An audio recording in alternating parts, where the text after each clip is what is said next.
coffee.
Well, if no one's gonna drink this, maybe I'll just...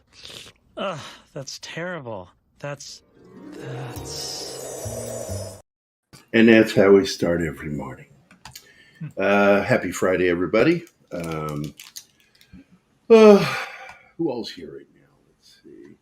Well, here in the studio, I've got, I think Anna confused. I don't know. I've got her avatar. Martine, I think, is here. I've got his avatar. And, of course, John, I have his avatar. Oh, wait, no, you're really here. Yeah. You know, that joke's getting old. No, it doesn't.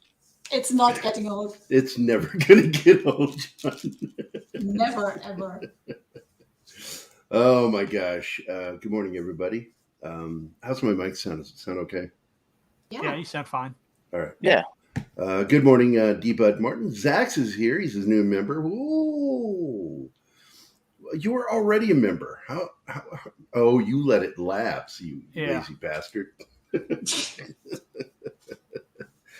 That's weird, though, because when I had to change my credit card, it didn't point me out as new member. It just continued. Well, what do you think causes that? Because it's happened to me, too, with Tom, because I have my membership with Midnight's Edge. What causes that, do you think? I guess it's just some YouTube fuck-up. That's weird. It's so weird. It's so weird. It's YouTube. Oh, it's not supposed to be functioning perfectly. You would expect it to, but no, it doesn't. Nah. It's crap. If it's not Scottish, it's crap. Yeah. As Brian would say. Brian's last show was this week. Yep. And he did the film Point Men, which we're going to be doing again in about a week. Monday after next, yep. Yep, Monday after July next. 10th. And I'm going to invite Brian on to that one to talk about it. I'm hoping, because we haven't heard back from Fahim. Fahim was supposed to record some responses to questions. And he's so busy over in Morocco, he wasn't able to get back to us. He really wants to come on the show, though. He was so disappointed when he couldn't make it last time. I know, he was like... Mixed up his schedule. He was like, oh. Did you say afternoon? Oh, no. He was so sad about that.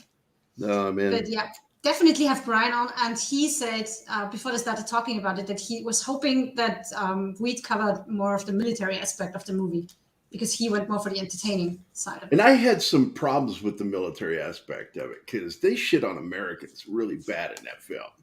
And I'm like, first of all, I know what period of time they're talking about. America was in the middle of fighting majority of that battle with them. And they act like we're just like, that's the thing that annoys me about South Koreans and anytime they bring up military, it's like, you see the movie The Host? Who are the bad guys in that story? American military, yeah. They're constantly doing that shit. And they would all be fucking commies if not for our intervention. They're begging us to intervene. Well, and then they blame you for doing so. It's stupid. Just like they have their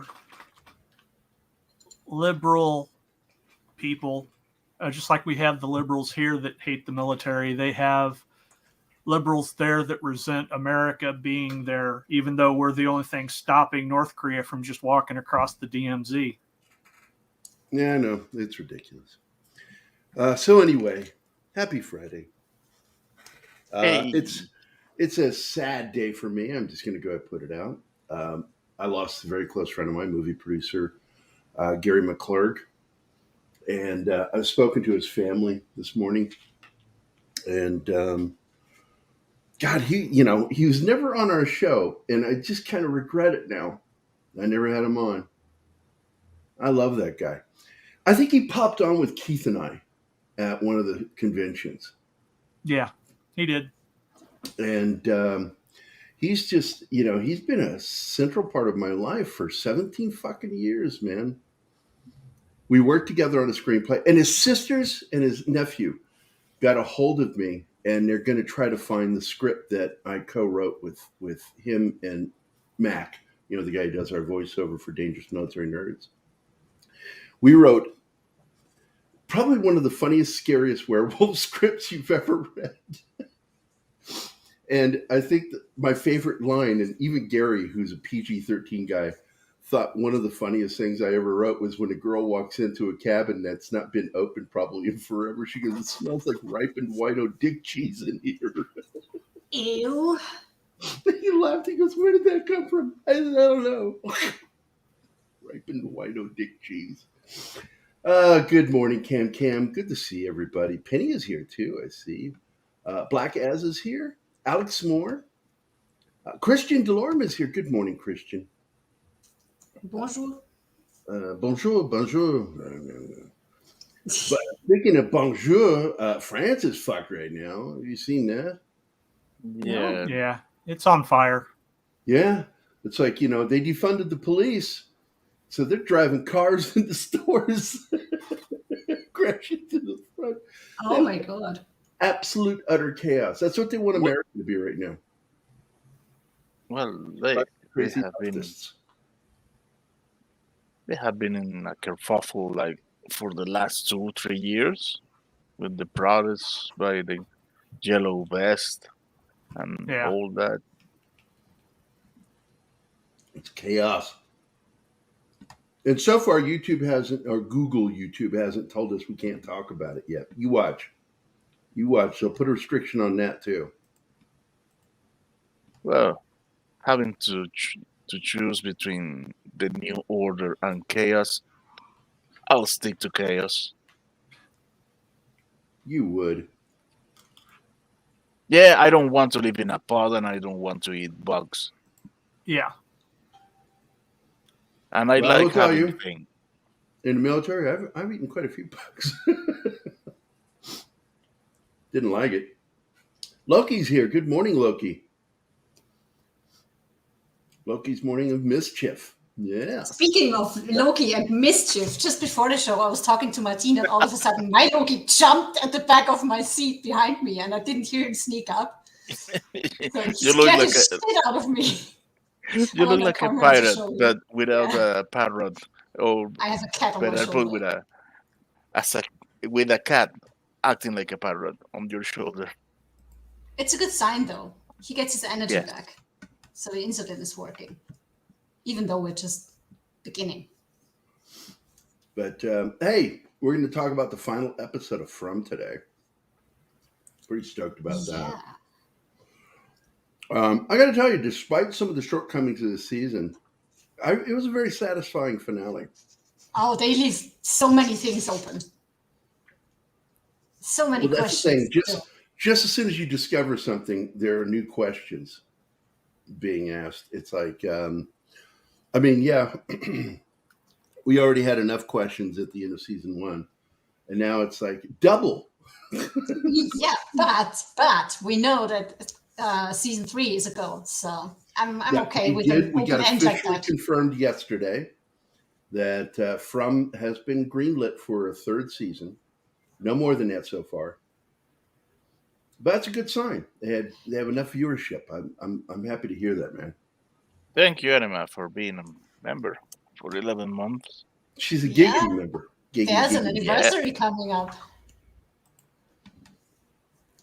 Happy it went to you, Penny. Oh, I missed it. What happened? I don't know. Okay. In charge of the fucking chat, and you're not fucking doing it. So you're going to I'm make me doing it. stop the show to read what's going on. Our chat goes off the rails sometimes. They just talk. Yeah, but I was curious what involved Penny there. Happy it went Me to you. too. What went to Penny? I don't know. It's not in the chat. Oh, gifted membership. Right. That's Christian Awesome. Delorme gifted super. Christian's awesome doing stuff like that. Hi, Hey, Roy. we've been. You guys can't even. Oh, you fucking guys. We're so professional. We really are. Everybody's like clicking on things at the same time. You know, if we don't say it on air, nobody knows. So No, when they see Don pop on and then disappear again and then pop back on, they know what happened. They know we're All fucking right. up. Okay, here we go. hey, First, Don. Gerry, how the hell are you feeling? I am feeling physically better than I did yesterday. I'll tell you that. I'm eating right now. Yeah, I was gonna mention that. Being a 30+ year professional of media, that's really not something one normally does. Yep. Eating And on camera. I'm No, lucky. but I'm this- doing a show today. I'm lucky. Now, We're today, right now at my very feet, little Joey is eating. Oh, that's good to hear. Yes. Don. Yes. We're turning into a mukbang channel. That's why. Who what? Mukbang is a channel in which people eat. Are you sure? Yeah, it's Asian. Yeah. It's a Oh, thing over okay. there, yeah. A It's Korean crazy. thing. They also like. Well, there's speaking of Korea, yeah. We're Oh, flying right. B-52s around over there. And the Koreans aren't really, the North Koreans aren't really happy about that. But And you know what I love about us military vets? We don't care if it bugs them. Don't care. It's like, oh, does it bother one of the Uns or Ills or whatever their fucking bloodline is? Don't care. and today, my wife, I got her a massage appointment for a birthday present. My Nice. wife had a birthday several days ago, and she loves a massage. That was one of the ways I got to her back in the day, if you know what I mean. Oh, come here, Whoa. honey. I'll rub your shoulders. Yeah. I'm getting lucky tonight, Don said. Don Ecker, Casanova. Yeah. God, I have to write that down. No guy has ever tried a massage before. But yeah, we're getting ready to get into From the final episode, Don.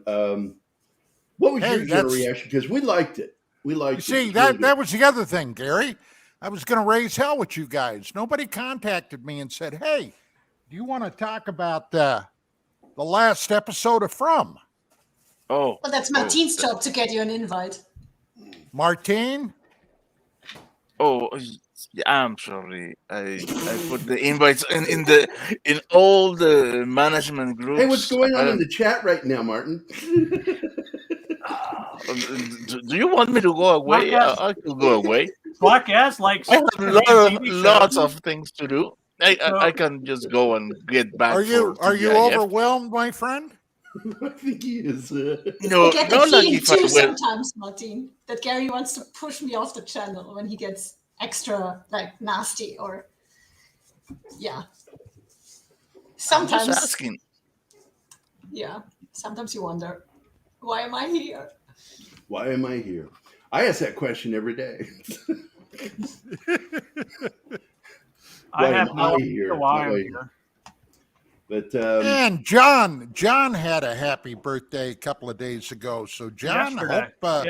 hope okay, yesterday. Hope it all went well. Yes, it did. Thank you for your birthday wishes. what did you do for your birthday? I saw Keith's message to you. I like that one. Yeah. Oh, I just hung out with some friends. I wasn't included. Okay, thanks. Local friends. Oh my God! I hope you Well, had a good respect. birthday. You keep calling him a picture in a box. So Oh, an avatar. Yes. Yeah. So, oh my, what black ass is that? Your nipple? Henry. Because It's his avatar is a ceiling lamp. Penny Oh yeah, is a ceiling lamp. yeah. I haven't seen that image in a while. Black ass. We And, definitely ruined Penny if she's making nipple She used to jokes. she used to not be like that. She was really nice. What happened? We ruined her. Hey, Joe.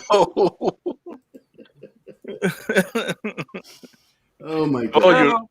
I told you Wednesday that Thursday was my birthday. Ah, man, you Oh know, yeah, when yeah, he did, Joe. He told everybody. after 45, you need electronic reminders for birthdays of all It's your friends and important. family. I have electronic reminders to remind me of people's birthdays because I hate it if I forget somebody's birthday. I fucking hate it. Well, my birthday is coming up this new month in July. So if anybody is interested, I'm looking for the keys. The keys, you say, yes, for my previously owned Porsche that I want. So there you go. Oh, What do they have? GoFundMe.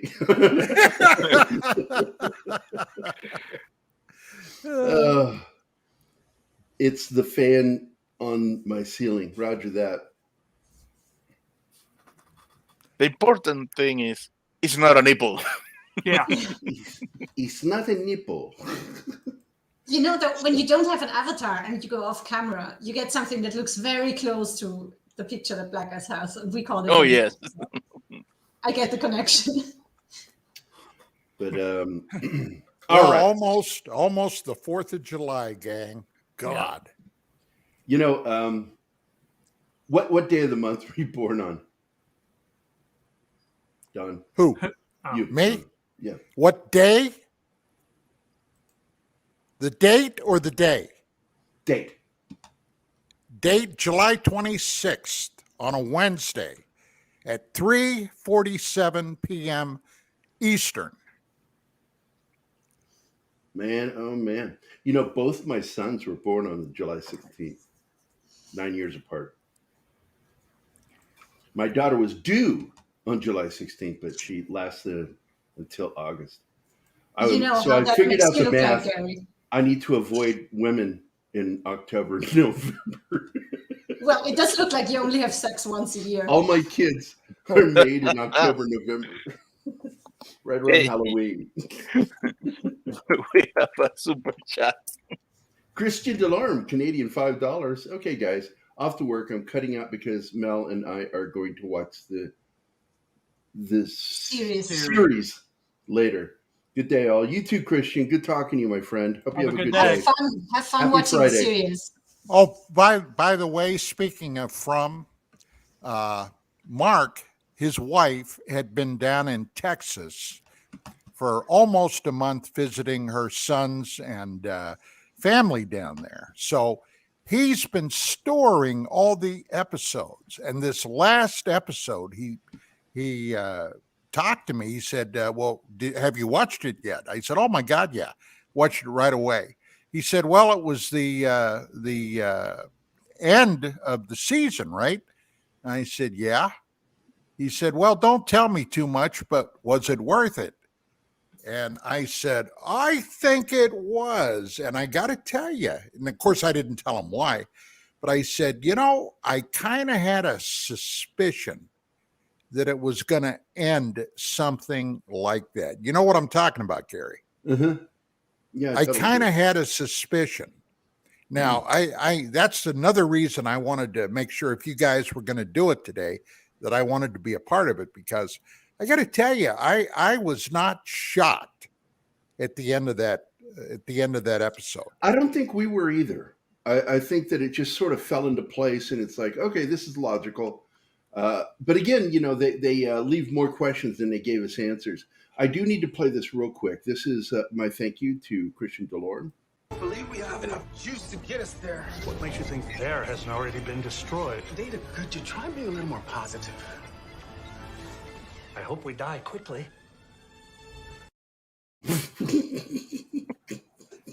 What the heck? That one was new. That's from it's been there for a while. It's from the 3rd season of Picard, and I thought that It's was the a first funny time moment. I see the clip. So I can't help it when you don't show up to the show. It's not my fault. No, sometimes you play a clip and I just don't see it. Yeah, that happened. Sure. I just see the mic go on. I can see that happening in the the world. Yeah, sure. All right. So let's get on to blame this. it on Third World Internet anymore. Get your notes out. Get your notes out. Come on, Anima. Get your notes out. Let's get this episode started. There you go. Let's get it started. Yeah, look at those notes. She's insane. I don't know why I'm in love with you. You are crazy.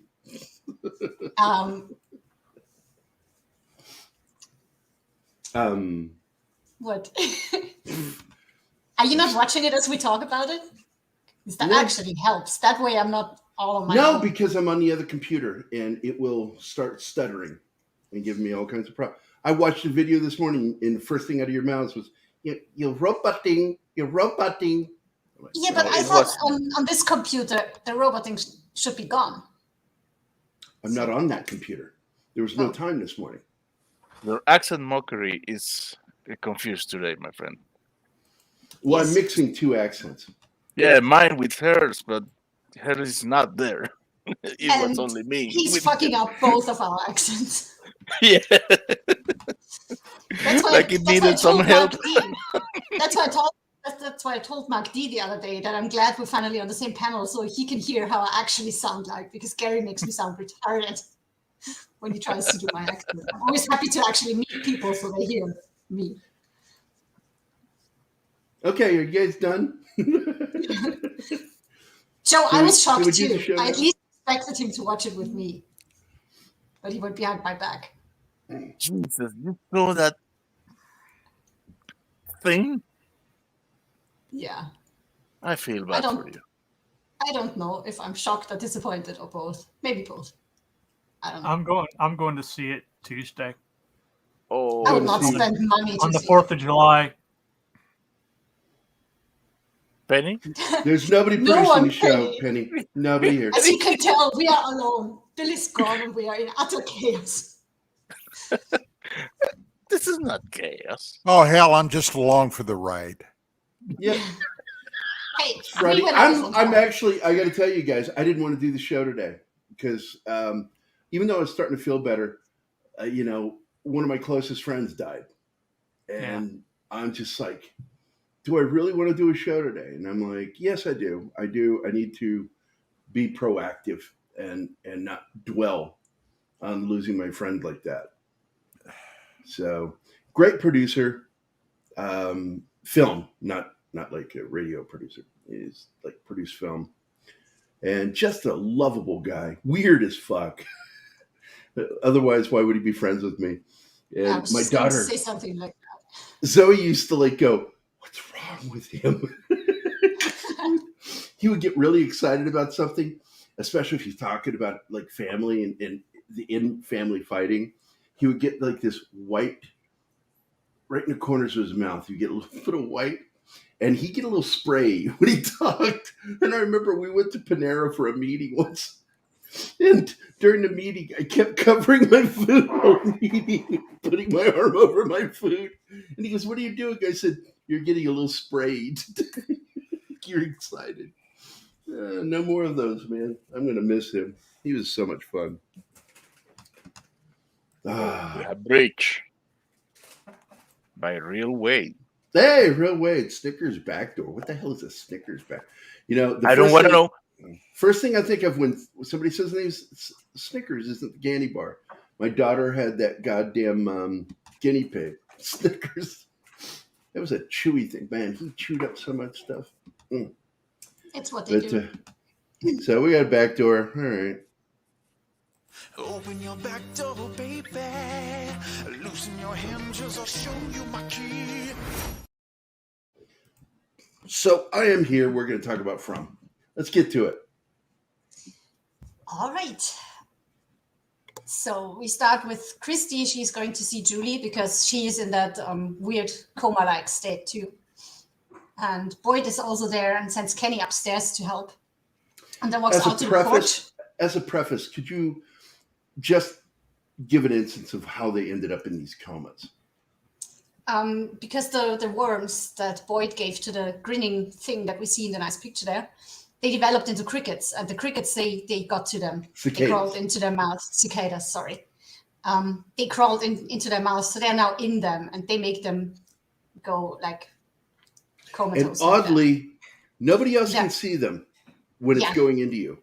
They all hear so them, but you only can the hear them, ones. but you can't see them. Yeah. Only the person being attacked can see them.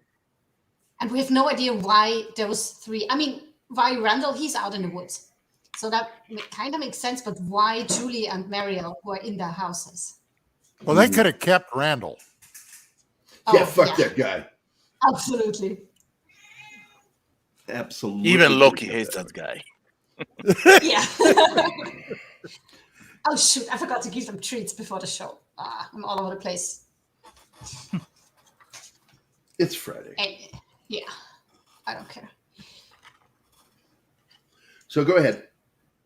So yeah, Chrissy goes to check on her, and Boyd goes to meet Jade on the porch, and Jade is freaking out. One, he really likes Julie, and he's worried about her. And two, it's just freaking him out that there's so many things that they don't know. They're like us watching the show. They're just looking for answers. All they find is more questions. And they can't explain things. So he's really very worried. And yeah, Boyd can't really help him, but he decides to go talk to Sarah. Because maybe she has answers. Because she seems to know more than anybody else. Donna is with Elgin and the dude who stabbed Alice. Finally, she let him out of the room where she had him locked up. They go to get Randall because they know he ran off, so he must be somewhere in the woods, and they at least want to recover his body, assuming the things got him and he's dead. And they find him, but he's not dead. And he has the same gray, glassed-over eyes that Julie and Mariel have. And the moment the two guys try to pick him up, he starts screaming. We cut to Christy. She examines Julie, and the moment she wants to check her eyes, she starts screaming too. And Alice and Fatima are in the room with Marielle, and at the same time as the other two, Marielle starts screaming and thrashing on the bed. So something is going on there.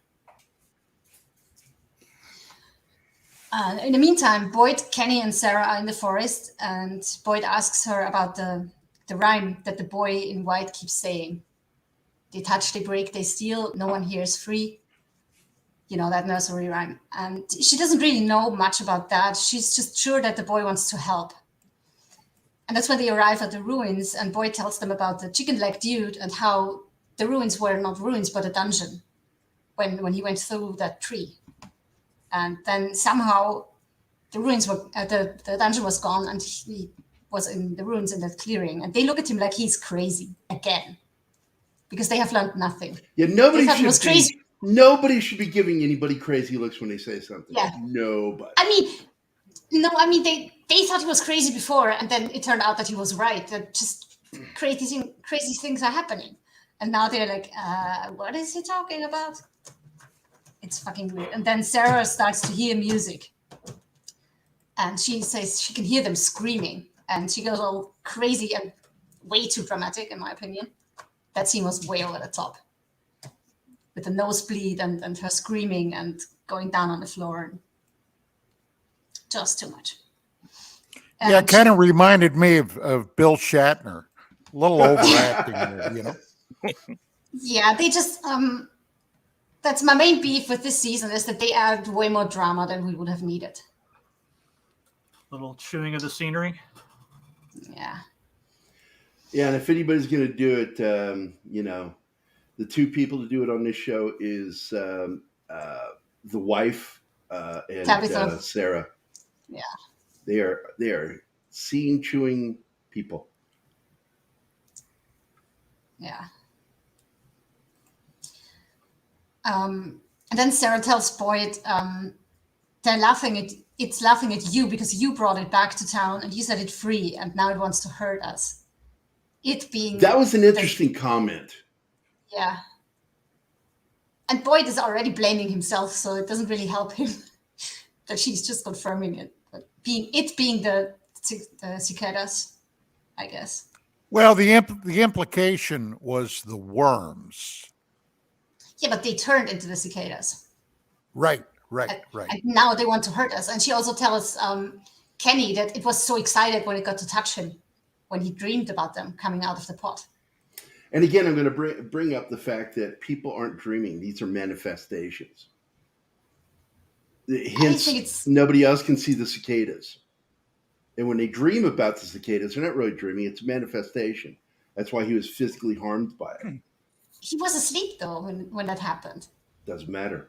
What is sleep in this place? What is anything in this place? There's more going on here that makes me question if it's 1899 type of stuff.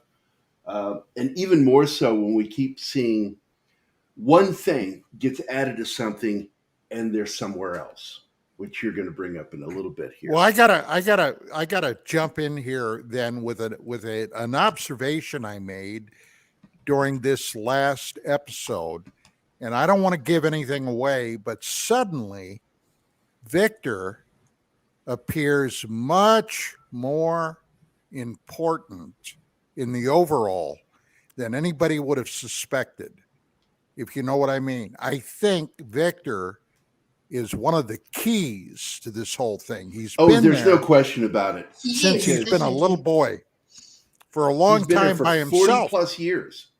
By himself. Yeah, but that's the thing. He is mentally still a child, and that is why nobody really took him seriously. And now with the events, with things changing and everything that's going on, people just realize more and more that he knows things, that he is one of the keys out there. It just took them so long to see that because he is so childlike.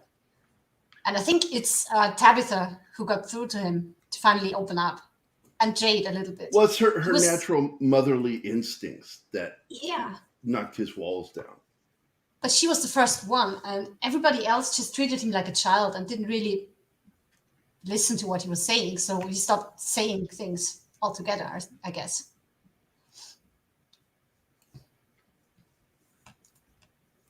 And Don, what are you thinking that key might be?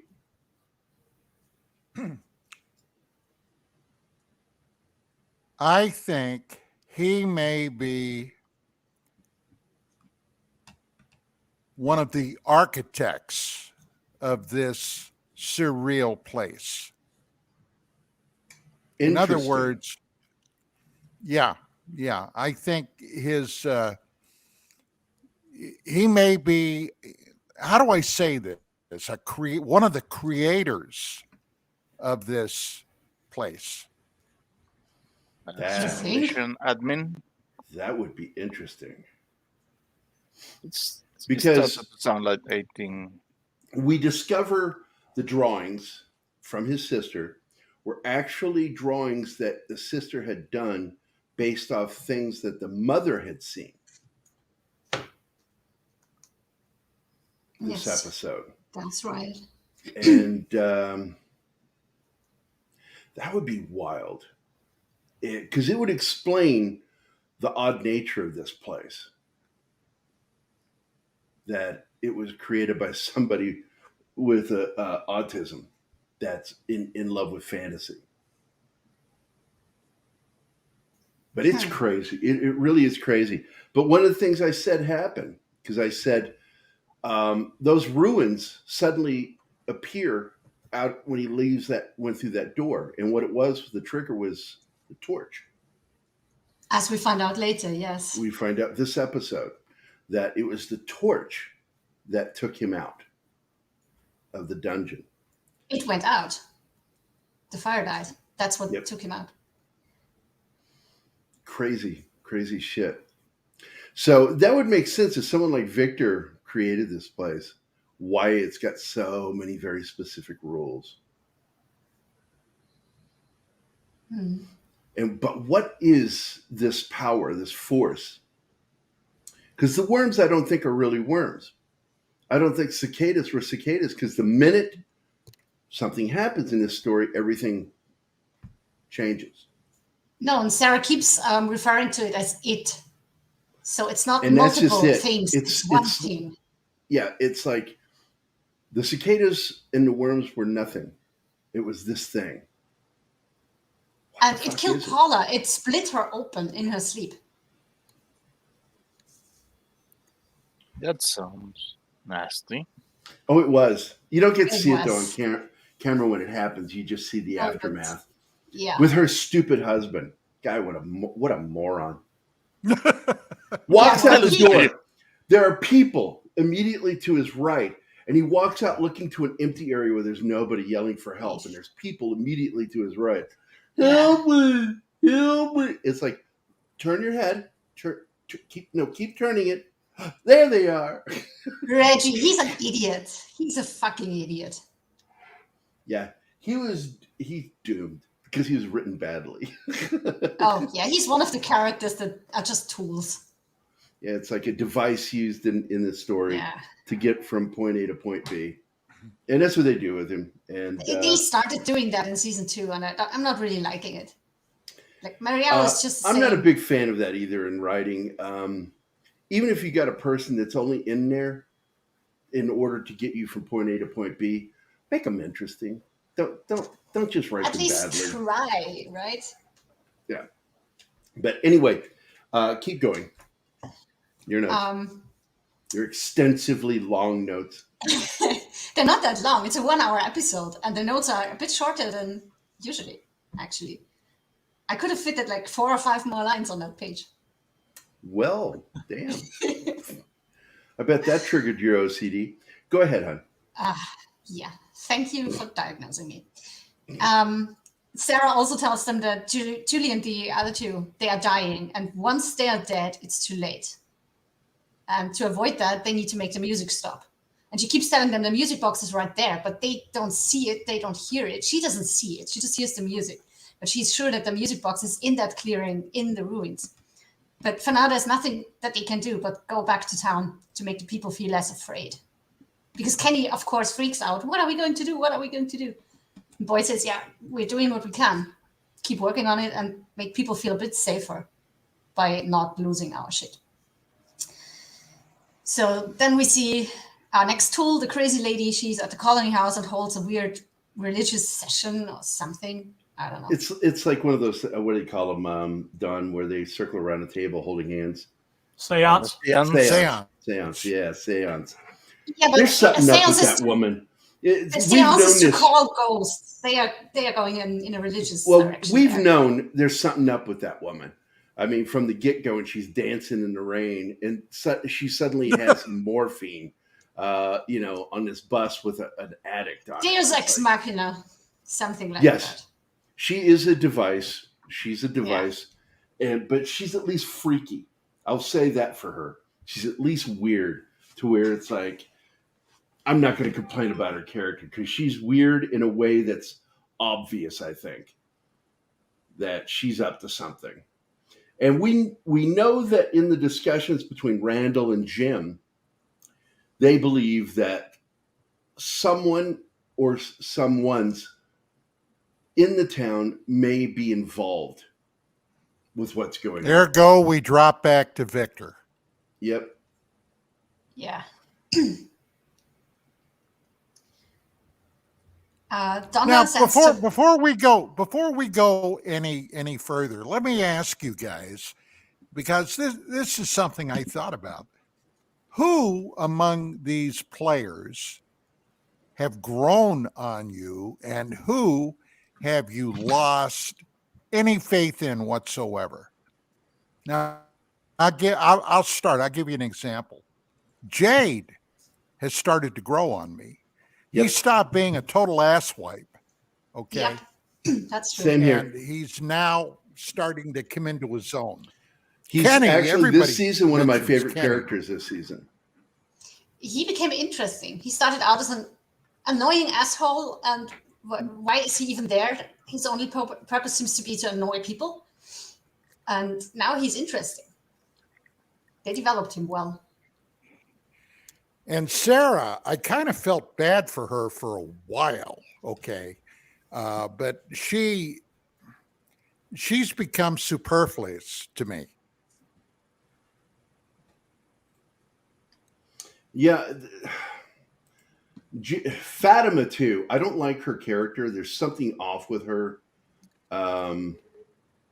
Who's another one? Donna is someone I'm very suspicious of. Donna and her weird timing, always conveniently Always showing up in conveniently places. showing up. It's weird. Ellis is an annoying character. I don't like him. That's Boyd's son, or his wife now, Fatima. I don't like either of their characters. But another character that really stands out that I've really begun liking. One is Sarah. She's very interesting. I hate Kenny now. I just keep hoping that he turned him into a pussy. Yeah, pussy. That's what he is. All the people on this panel, I get to say that. Okay. Jade is the one character I think that I like the most this season. Trying to think, and the mom. Tabitha and her dynamics with Victor. Yeah. No, the Chinese mother. Oh. She's an awesome character. They barely used her though in this. Still waters run real deep with her. Yeah. She is just a strong character, and I like her because of that. But that's it with me, Don. Anima, you? Well, same. We agree on all of that. On the same characters? All right. Yeah. John's got no opinion because he doesn't watch the show. Yeah, I don't have any opinion. Martine? Oh, John's here. I didn't do it, John. That's just mean. Martine. Like, fuck you No, guys. stop talking. Look what Martine, you did, Don. You're watching it, right? No, I'm not watching it. So you guys are pointless. All right. All right. So what do you think?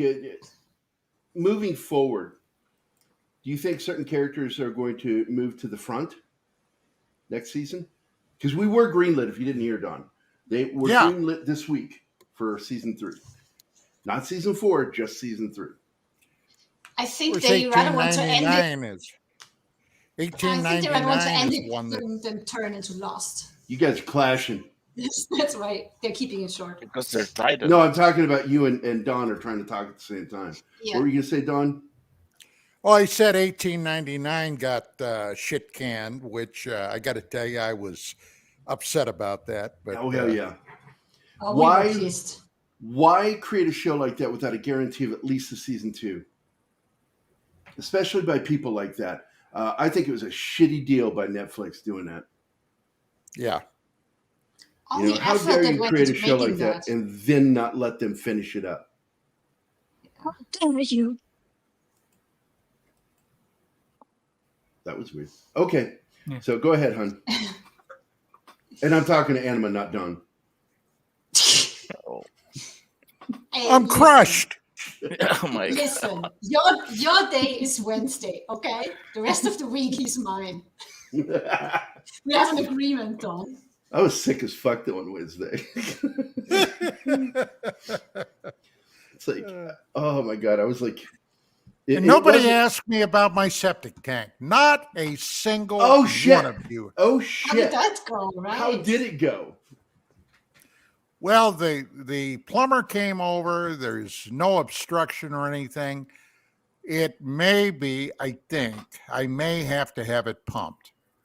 Now, of course, I'm going to let everybody in the audience know that he's not being metaphorical with the septic punk. Talking about his ass. He's talking about an actual septic tank. So, yeah, because I told you what happened with mine when Patty and I had that house, that farmhouse.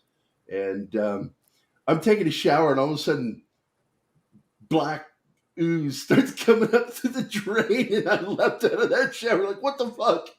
Aliens attacking? What the fuck? And it was our septic tank. We had to have that thing pumped out and cleaned. It was backed up for some reason. It was supposed to work better than that, more efficiently. But you're going to have to pump it out, aren't you? Yeah, I think I am. Man. Yeah.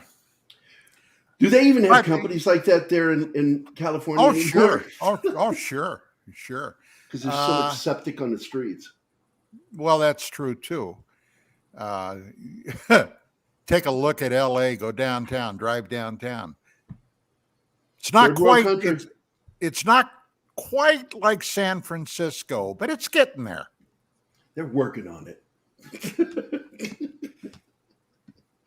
What a shit. And to think the moron that's supposedly running this state wants Newsom? to run the entire country. Yeah, he's trying to get up close to the current administration. Yeah, I know. Newsom, what a piece of crap. He's trying to turn California into him. I'll tell you, dude, and I am dead serious. I keep waiting to wake up one morning, come out, check my news feed, and discover the aliens have invaded. I swear to God. It's Independence Day with Will Smith when he wakes up. Fucking flying saucer hovering over the city. At this point, I'm not sure that the aliens want to invade. No, they're already here. It doesn't matter. They're here. By the way, one of the big arguments that's been said about that they don't ever go back on anything in previous episodes on Skinwalker Ranch. Absolutely, the last 3 weeks have been going over shit from previous years of all the things that are they're collating, and they really are. It's just because we don't see it on the show. Some of the guys that are critical of the show weren't aware that they really are going back and comparing notes, going, this happened then, and they're going over everything. I really do think there's some weird shit that's about to get exposed. And I think that they're preparing us, Don. Even though they've technically been preparing us to accept aliens since the 60s, really. Hollywood working in league with the government. Stanley Kubrick right there with him, working with NASA. And I don't know, man. We're going to find out some shit here. I don't think we'll ever get disclosure, like you said, ever. Full disclosure from the Air Force or CIA. No way. No, but we're going to find out some something. Shit. There's something so deeply buried that, well, you know, if I get this damn paper done. Yeah, then, I was going to bug you about that. When are you going to be done with that? I want to read it, the full thing. Yeah. I honestly, I've been lazy. Okay, that's the truth. I've been putting it off with all this other crap going on. But yeah, I'm going to get back to it. And by the way, just a little blurb here. It's got nothing to do with nothing. But apparently the Supreme Court struck down Biden's plan to forgive student debt. Good. Yep. That's just more that we can't afford right now. We can't afford this shit. They're driving us into debt in order to, you know what they're doing. They're trying to push us to Soros's one world government. All of this is to drive us into debt. And leftists want us in debt. They want people in debt, not having money, so they are dependent on their government. And you should never be dependent on your government for anything. Period. Scary shit. We live in from America, no, the world. We are in from. No, we are in Black Mirror. Black Mirror has become a reality show. I don't even know what word you just said. What was that? We're living in Black Mirror. What's this mirror? Black Mirror. Black Mirror. I know what you're talking about. Stop bullying him, Gerry. I like it. I have not seen the new season of Black Mirror. I've liked the previous seasons, most of it. Some really good writing. Oddly, Black Museum is one of my favorite episodes. Yes, is the best episode. It really is. Least liked episode is the Star Trek episode. It was so dumb. And they think they're making some sort of great moral point. And I said, what your point is, it's okay to bully people. And that it's more important to protect virtual lives than an actual human life. Well written. I don't see that. That guy was bullied. More you know. That character was bullied, and he created virtual characters based on real people. Okay, but they're not real; they're virtual. Well, for the characters, they are real. Imagine if the Don't admin care. of our simulation Don't care. Don't care. get it. Ah, The moral of that story is stupid. that's And not. and the whole point of these things, they're supposed to be like Twilight Zone morality plays. You should get something, glean something from the end. And their lives were more important than his. You know, I got to tell you, Gary, I am tired of being preached at by everybody. Being preached at. Okay. Yeah, I'm tired of that Hollywood. shit. Yep.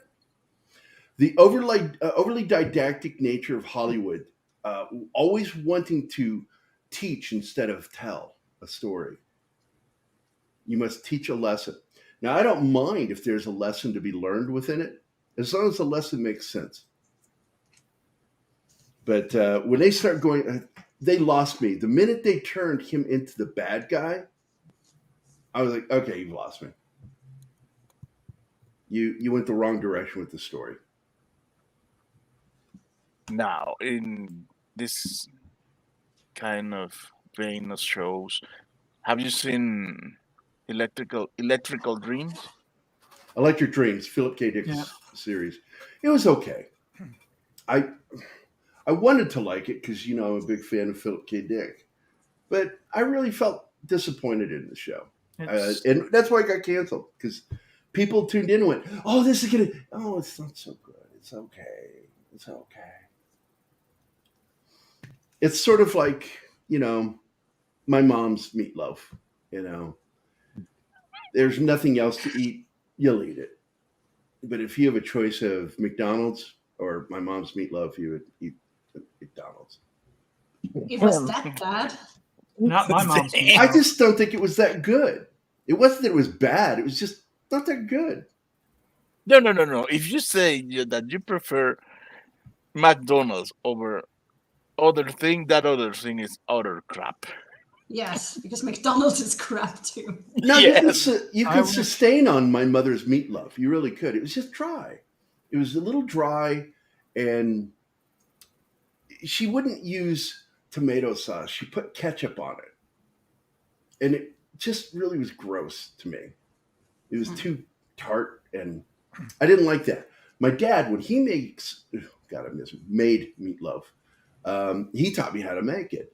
Bell peppers, egg, croutons, and you blend it in there with some garlic and onion, and you chop up real onions, and you put bell peppers in it, and then when it's about 3/4 done, you go in there with a slather of a mixture of barbecue sauce and tomato sauce up on top, and cake it in there and put it back in the oven.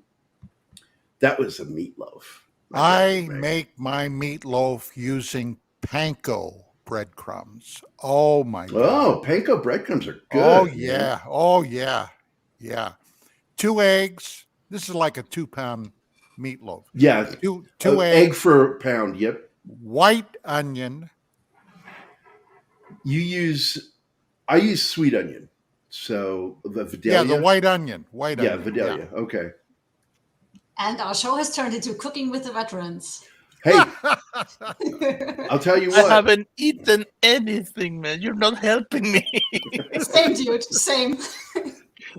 You and Bush McFadden's pictures in the.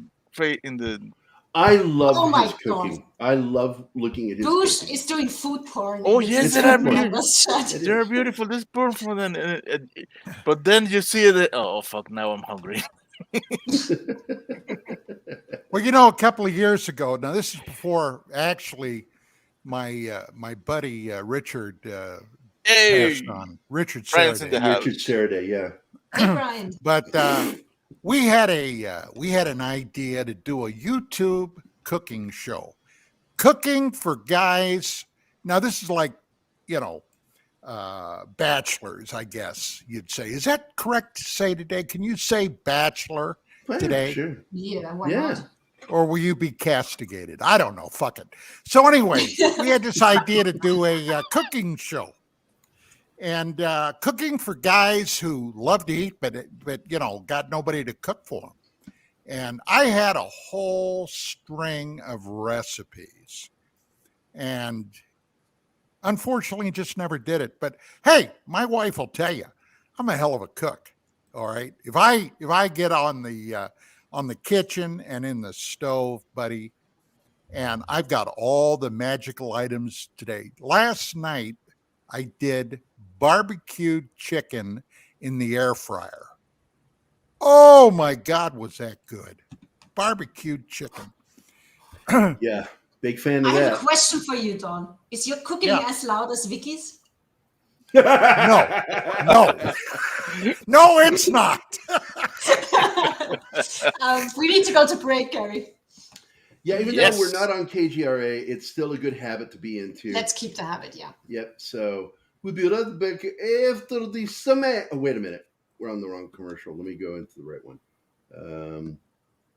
Do we have I can't remember if we have a fantastic. For all the Friday. people who showed up late, we don't have Bill today, so we're helpless. Yeah, I guess we're on the right one. So, okay, good. There we go. Hi guys, this is Gerry from Pop Culture Minefield here on KGRA, and we're leaving for our first break. I hope we survive. Did you know 75% of Americans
Hey members, the new KGRA DB app is now available on iOS and Android devices.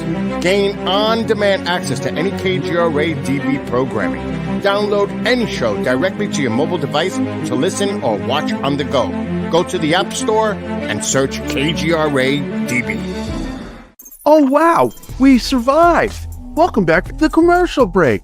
Now for some more Pop Culture Minefield on KGRA. Oh, and Worcestershire. I always like to give my meatloaf a splash of Worcestershire. Absolutely. It adds that little, flavor. Zing. I also use, when I make meatloaf, a quarter teaspoon of liquid smoke. Oh, And okay. it gives it almost a steak type of odor when you're eating it. That perfume of smoke. I like it. I use it in a lot of stuff. When I make meatloaf. Oh, I agree. One of the things ain't meatloaf without a little garlic powder. Absolutely, you got to have garlic, and I like a lot of onions and bell peppers in mine throughout. It's just makes the flavor of it savory. That's a word that Anima says, I cannot take sweet with savory. She cannot do those. And I'm like, really? You're missing out on the best in life. Orange chicken, General's chicken. Most of your Szechuan styles have when it starts getting to the sweet side and hot, it has a great mixture of sweet and savory. And I'll tell you a little trick I learned from a buddy of mine doing chicken. Now, I love to do a roast chicken. Okay.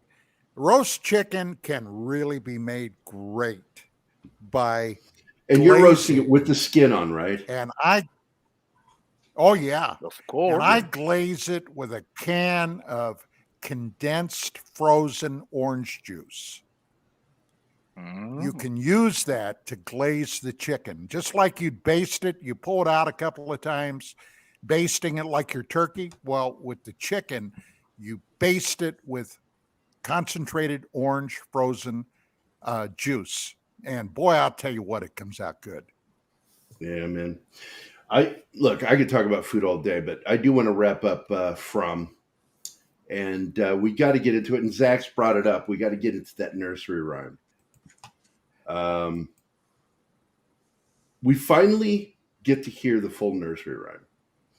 And what do you guys think of this thing? We got it. Is that a real nursery rhyme? I've never heard of it before. I think they made it. Neither have I. Yeah. It's not what you would sing to a baby or toddler or child. Are you fucking kidding me?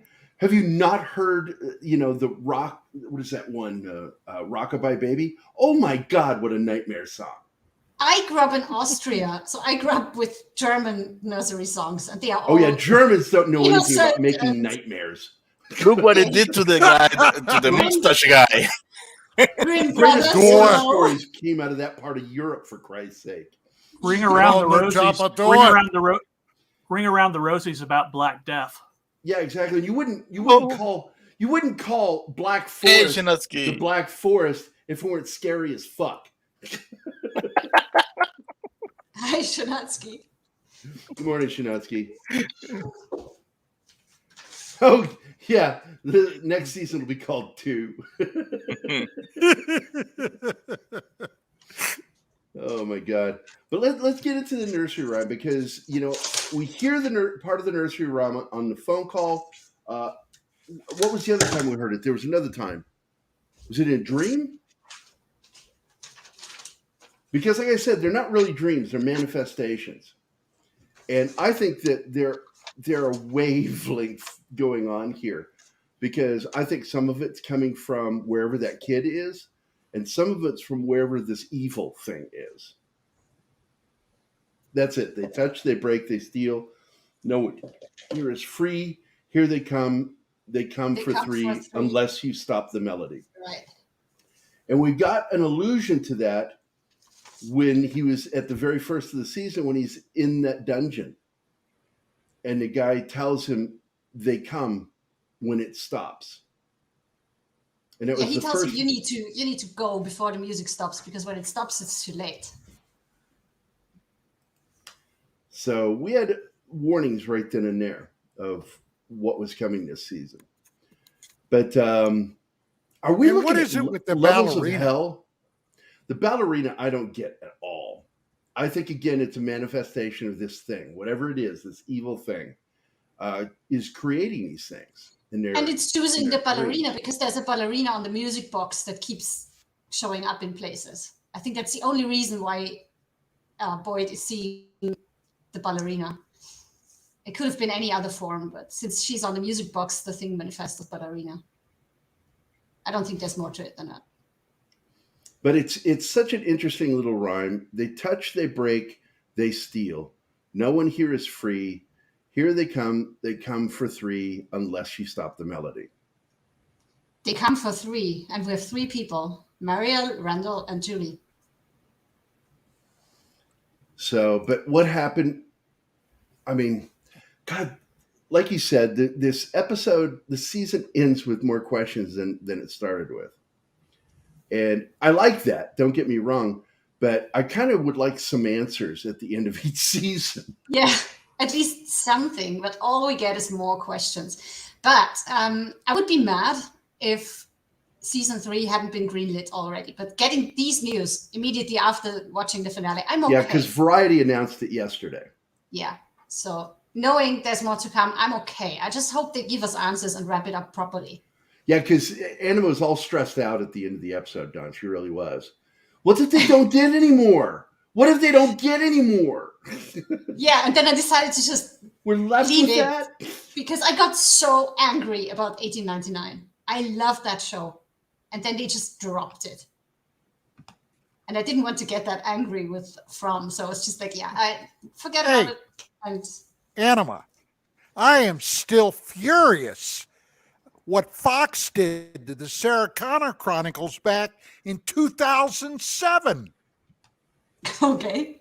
I'm Jesus, still you pissed can about hold to a Firefly. They ended the damn thing. They canceled the damn series on a cliffhanger.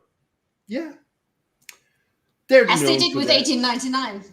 It's Fox shit is- behavior to do that. Fox has shown a lack of dedication And to Firefly. its shows. Oh yeah, they fucked. And you over heard Firefly. we're getting a reboot Of what? Firefly. Are we? I don't know what that A means. Disney reboot. Yeah, Disney. Okay. Of If what? it has Disney on it, I'm not having hope. Well, the Popcast guys, they were talking about it. Of what? They seem a little hopeful. Firefly. Serenity. Okay. All right. And they're going to do a reboot. And I don't know, man. It's hard to trust anything in the hands of Disney right now. They've lost me. So go ahead with the show. Your explanation of the finale. Where did we leave? Oh, Colony House, the crazy lady and her session. Donna doesn't feel safe anymore, so she sends Tobias to lock all the rifles in the shed. I'm going to jump ahead here because Reggie, the husband of the woman who died in her sleep, he follows him there and slits his throat and grabs a gun and runs off. So he is batshit crazy and he has it coming. Then we see Tabitha and Jim talking outside of Julie's room. She tells him about the kids in the tower and in her dreams, and that she keeps seeing them, and that she needs to try and figure out if, because Victor told her about his mom, and she was talking about saving the children in the tower. So Tabitha has a theory that maybe that is what brings them home. That is their way out, and she has to try that. And Jim is a little paranoid because, and he's right saying that. He points out that he had a theory about this place too, and it almost got him killed because he ended up being stuck under a house that just fell down. But she really needs to do this, and she needs him to be okay with it. So he has no choice but to let her go.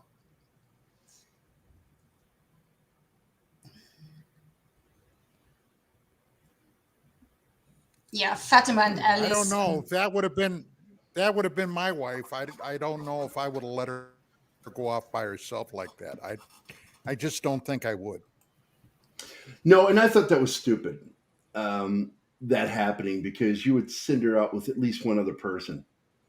You never send anybody out alone. It's just dumb. You learn that in the military for sure.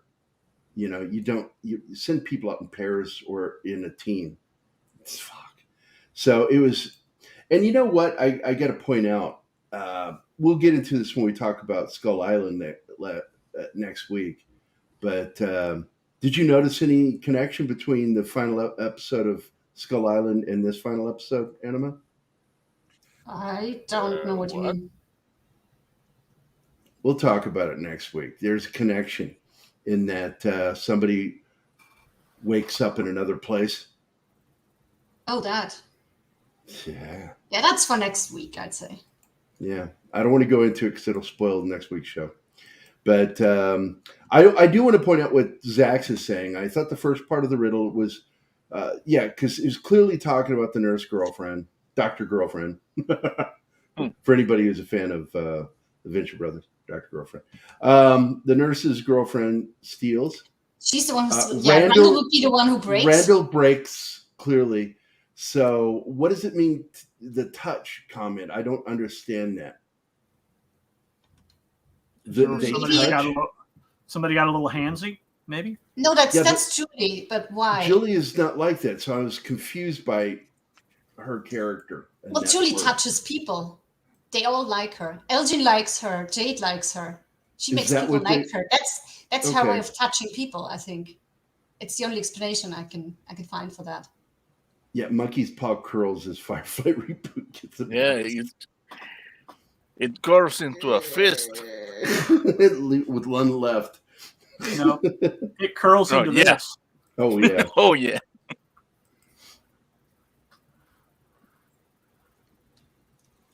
Oh, that's a good thought. Yeah, and I think we all kind of want Kenny to die right now.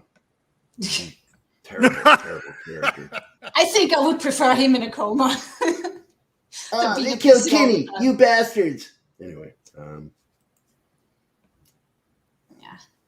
And Randall is a character that, if they curb him in season 3, could become an interesting character because his brain is trying to figure this place out too. But his problem is his paranoia and his lack of control. Wait, what? Alan Arkin? Yeah, I we said talked it about this earlier. this morning. I talked about it at the beginning of the show. Gerry and Alan Arkin died. Oh. You just don't listen to me at all, Martin. What's the point? You tune me out. Thank you, Sax. But yeah, I said we were left with James Caan, his son, and Alan Arkin's son, who are echoes of their fathers. You don't remember any of this I said this morning for the show? No, you don't. Yeah, and I pointed out that Alan Arkin's middle name was Wolf. I didn't know that. Yeah, I was like, holy shit, Wolf? No way. Kenny was good the first season, but this second season, he was a terrible character. Weak, wimpy, just terrible. I was kind of hoping that he would get taken because he got burned. And apparently this thing was excited when it touched him. That's what Sarah said, yeah. When one of the locusts burned him. So what the fuck is this? But yeah, Alan Arkin, what a loss. God, man. One of my favorite actors of all time. Well, it's a journey we're all going to take. Yeah, it's coming for us all. And I always, like, I shouldn't say this whole Anima's here. It's like, Anima, mute me. Oh, my God. I've told so many girlfriends in the past. Where'd he go?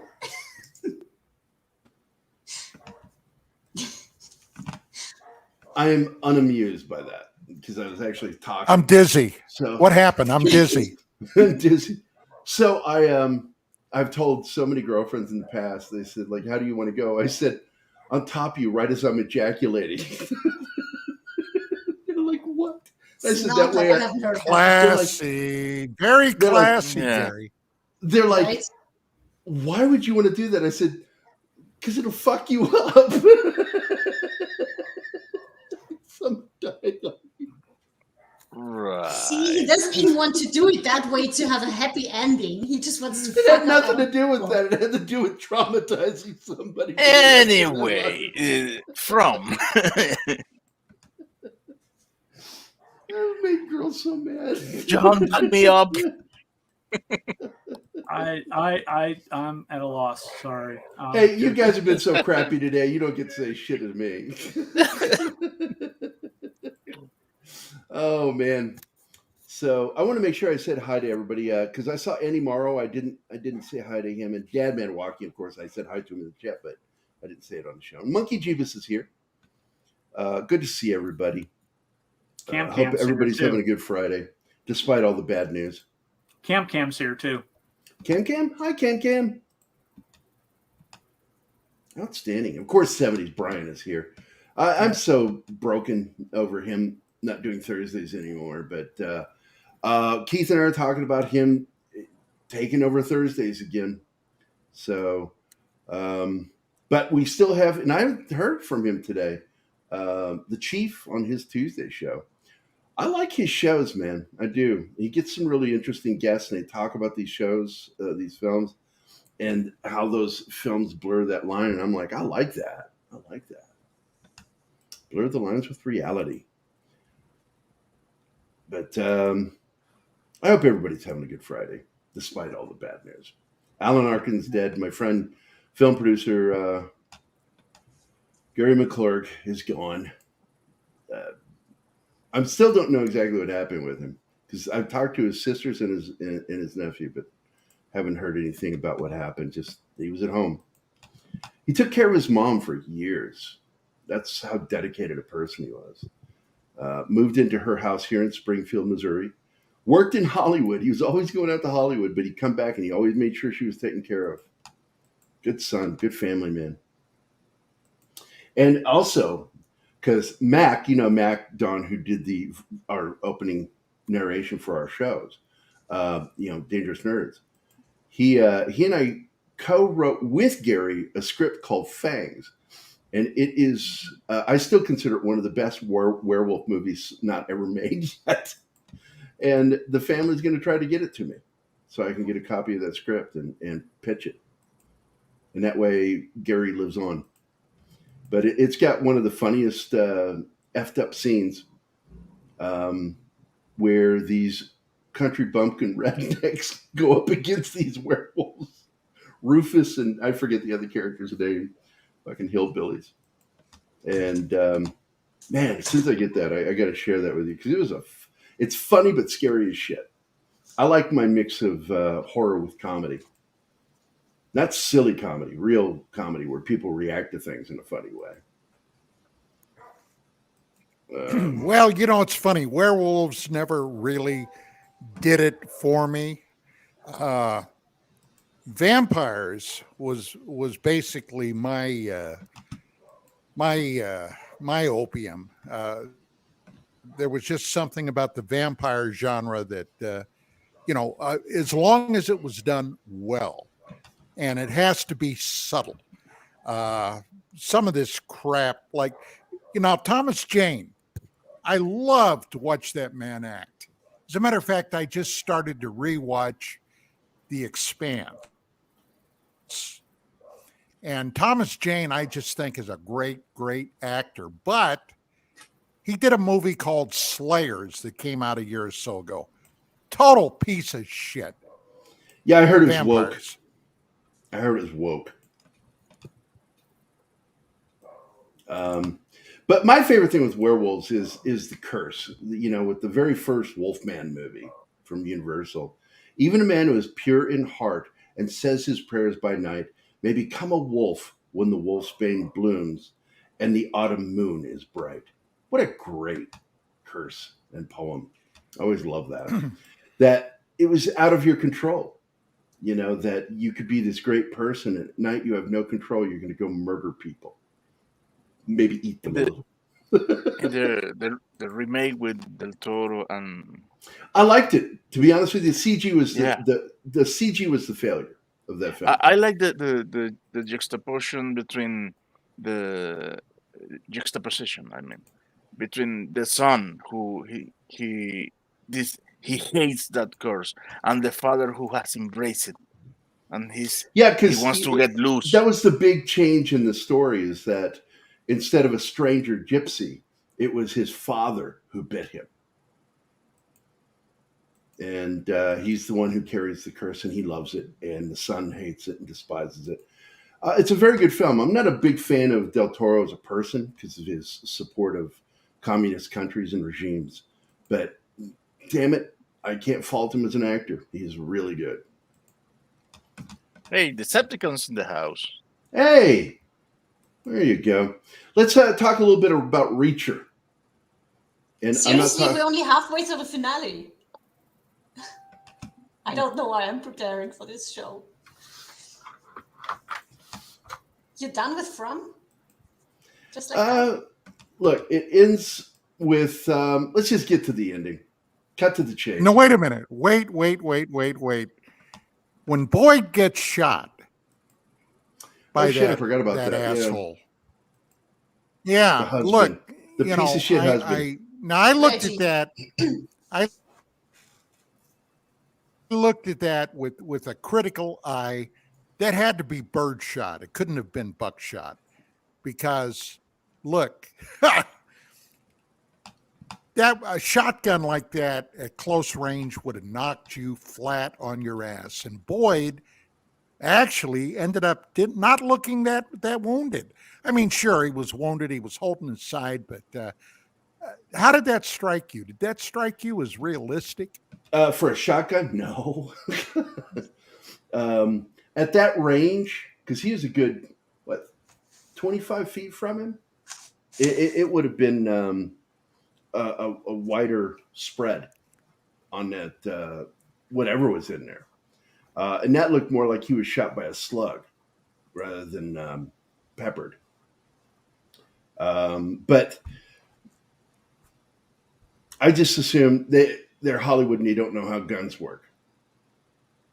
But there could be something more to it. I got to be honest, Don. There could be something more to it, why that wound worked that way. But I don't think they put any. But he had to get in. He had to get the torch.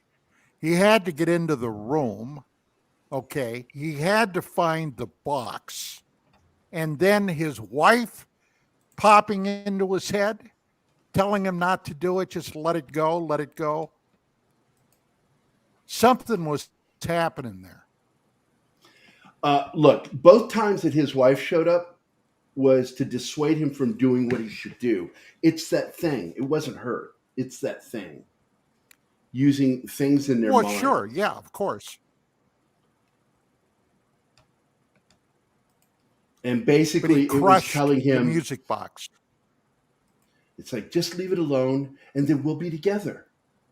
Again, it's like, oh. Even if it's a fantasy, we'll be together. You know, whatever, dude. He did the right thing. He stomped the shit out of that fucking box, smashed the smithereens.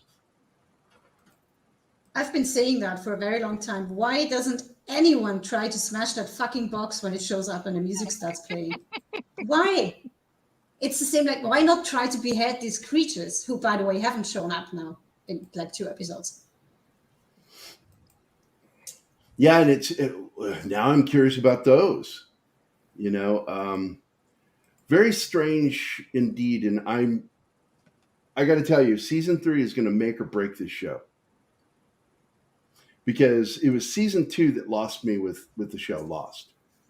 Because they went too much into the mystery and didn't give us enough to live on. You know, what is that? You know, you got to sustain. You got to sustain your audience. You got to too much mystery, not enough box. Yeah. So I think we got some interesting stuff happening in this show. I think they've made a better step with season 2, even though they had things that bugged me in the season. Now I'm finding out that there's a manipulation going on too, where even they can select who's brought there. Hence, Dr. Girlfriend. What about Jade in the tunnels, seeing these kids staring up to the hole, and they're like roots of trees covering the hole, forming the symbol? Yeah, it's crazy shit. That's all we get from him.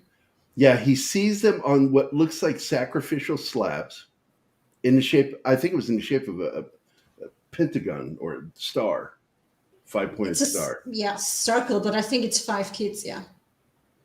And looking up through the light coming through the root system that makes that. It's all mysterious. Where is it going to go? And how involved is Victor in this place? Well, I had a bit of a revelation. Okay. The writers of this had all dropped a tab of the brown acid. Okay. Those of you know your history of Woodstock. don't drop the brown stuff. It's really bad. But all right. Anything else before we move on? Because I want to kind of go over season 1 of Reacher. Well, the only one who goes somewhere in this finale is Tabitha. Tabitha waking up. Yeah, Victor takes her to the bottle tree, and she goes in. Inside. And the tree is the only one of the faraway trees who always leads you to the same place, because with the other trees, you don't know where you're going to end up. But the bottle tree always takes you to the lighthouse. And of course, this is something we've only just learned in season 2 from Victor. Thank you, Victor. You son of a bitch. Keeping information for people. So it's got, what do they call it? A singularity. When it's when you've got a dedicated line to one place. I forget what that's called. But so she goes through it and she ends up at the lighthouse tower. And we've seen the inside of this in season 1, first episode, when he's going up, Jim is going up the stairs in a dream. Mm-hmm. And it's the same stairs with the toys on it. She goes up to the top and there she is. It's voices. And then I make the joke. I'm like, look, I hate to be the bearer of bad news, but a single That light lantern is is weak. not going to be able to be magnified to create the light you just showed coming from that lighthouse. That's not how light works. But anyway, she gets up there and she's looking around, and all of a sudden the little boy in white's there. What does he do? And he says, sorry, but there's no other way, and pushes her backwards through the window. And Out that was the a what the window. fuck moment. But then next moment, we cut to her waking up in a hospital bed, and we're like, yeah, of course, she's back in the real world. And that's how we're left off.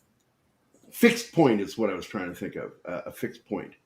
So the tree is a fixed point, and apparently the lighthouse is too. The lighthouse is how you can get out of there. At least that's what they're alluding to in the final episode, is that. So now how is she going to get back? I think it's one point to get out. It's not the only one. That would be boring. No, but it's a fixed point. You Yeah. know what a fixed point? Okay. Yeah. It's a fixed point. It only leads to one place. So interesting ending. Don, your thoughts on that ending? Gerry. Well, that was it. I have to tell you. Oh, hang on one second. My lovely wife is off to get her massage. Oh. Happy birthday to you. Happy. Okay, honey. Bye-bye.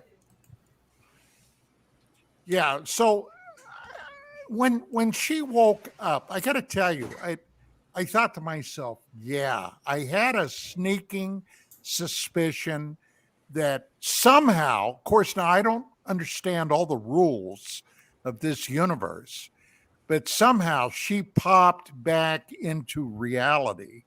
And what did the nurse tell her? She said, where am I? Well, you're in a hospital. How did I get here? Well, we found you. You were hiking, and some people found you in a coma. Now, 3 days ago. Yeah.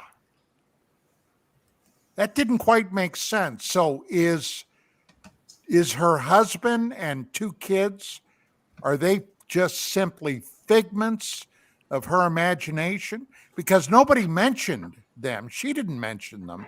Like, where's my husband? Where's my daughter? Where's my son? No. So, it a lot of mystery there, Gerry. A lot of mystery. But well, she's desperate though. She's not happy to be back in the real life. So she's in a panic. Yeah. She has a because she realizes her family is without her now. That's why I think they are not just figments of her imagination. They are real. I think they're real, but my concern is, again, because even Decepticon just said it. Decepticon Caves of Comics, put it back up there.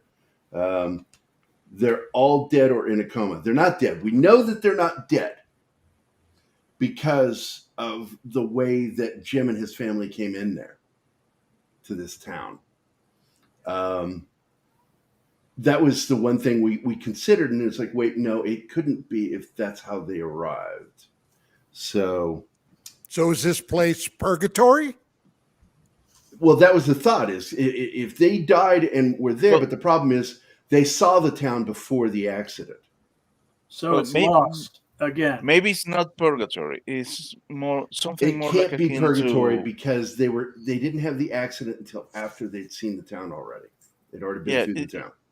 It reminds me more of what you're describing. It reminds me more of Life on Mars and Alice in Borderland. Well, I like Life on Mars, the original British one. The American one's not bad. The British version is much better. No, I haven't seen the American. And the way that and this is before, I'm pretty sure, the Tom Cruise movie where he's got to take a leap off the building to wake up. Because that's how the show ends, is he's got to take a leap of faith and jump off a building in the original Life on Mars. Yes. And what a great show, man. He's a modern cop who gets an attempted murder by a criminal.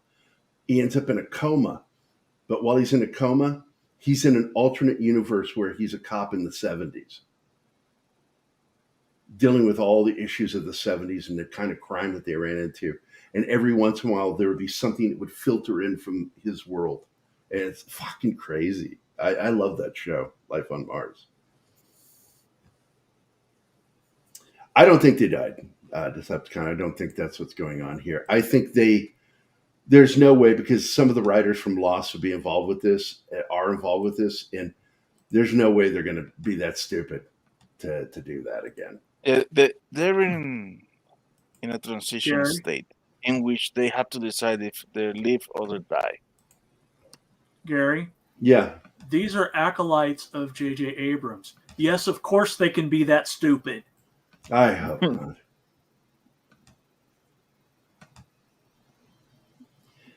Because it was one of the first things we discussed on this show about season 1 was the fact that the accident takes place after they've already been in the town with Jim's family.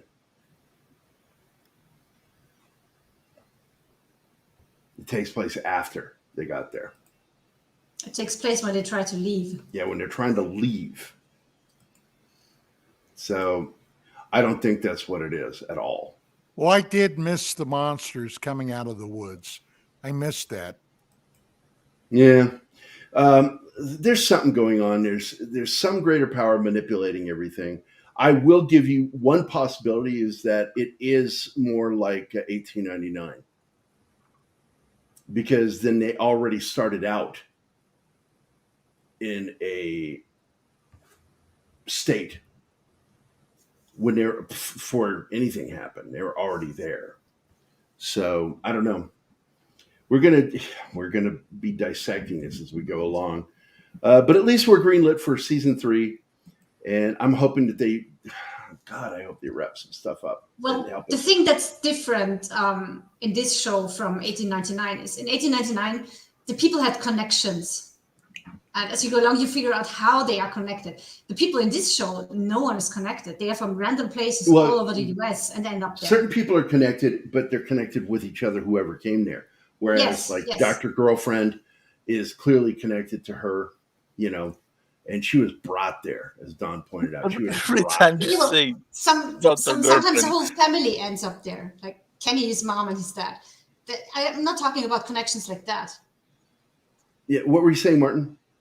Every time you say Dr. Girlfriend, I hear in my mind, Dr. Sayers, Dr. Sayers, Dr. Sayers. If I'm right, I get discount G.I. Joe artwork free of yours. First of all, because you're a friend of mine, you get a massive discount. People don't know. Like, I charge $75 an hour when I do artwork, and but when it's a friend of mine, you get me for a plumber's rate, like $25 an hour. It's like I make almost nothing. Oh, you do plumbing? Yeah. Okay. Why didn't you tell me that? I like Eve Plum. Oh. I like to work out her pipes. I get a feeling we're reaching backdoor area here. What? No, Eve Plum is the middle sister on Brady Bunch. Yeah. It's a reach, but no. We're not going to have time to really get for the full season of Reacher, season 1. I introduced Anima to Reacher, and not to be mistaken with the porn film Reach Around. And she enjoyed the show. I did. Yeah. It's woke, but it managed to put just enough steak and potatoes in it that I was able to enjoy it. But there's some woke stuff in there, but it's so tempered, and I really appreciated that, because the only thing really woke about the show is the checkbox characters. That's it. They give them interesting things to do. His name is Backdoor Gerry. Of course, he does plumbing. Oh man. But yeah, Decepticon, man, your ability to communicate is terrible. Because I've tried talking to you, dude, and it's like getting a hold of you. It's like it took you over 45 days to respond to me. That's a wise man, if you ask. No, he's wanting artwork from me. And it's like, you're not going to get artwork from me when it takes you that long to get back to me. Because I have a tight schedule. But anyway, would love to do some G.I. Joe art for you, or any artwork you want to do, Transformers. But, email me here. I'm going to put it in here and freaking email me at yahoo.com. There you go. That's my personal email. I don't care. It's out there. It's on my website, so I don't care if I put it in the chat. I have filters on there to filter out assholes. So I'm never. That's why you never respond to me. Yeah. You're in one of the filters, John. Yeah, I thought you knew that. But anyway, Reacher season 1. Anima, what did you think? I enjoyed it, especially the action scenes. It's fun. There were some really good fight scenes. He did all of his own fight stunts. And that always impresses me when actors do their own stunts. That's really cool. What did you think of the plot? It's interesting. I told you, I enjoyed it. I kind of want to go back and watch Tom Cruise's version of Reacher. No. I know I'm not you going don't. to like it. I'm not a fan, but I want to have the comparison. I feel like I'm missing out on something. I know that the series is much better than the movies. It's like watching Reacher and then going and watching a dwarf try to play the same. That's the thing. Cruise is a dwarf. He's wrong cast in this role in the first place. He is so perfect. What's this dude's name? He's like Richie. 6'5" Richie or is something. his last name. Richie is perfect for this role. He is so. He's a giant. Alan Richardson. Yeah. I thought it was Richardson or Rich. Anyway, fuck it. Don't care. Well, Vicky is a big fan of Lee Childs, who does the Jack Reacher character. As a matter of fact, last night she told me that he did another book with his son. And for years, she's read Jack Reacher, loved every bit of it, told me that Tom Cruise was a joke, playing Reacher, because Reacher is a big guy, about 6'4", powerful guy, scary dude. And she said, I can't believe it, but she said, I just couldn't read anymore.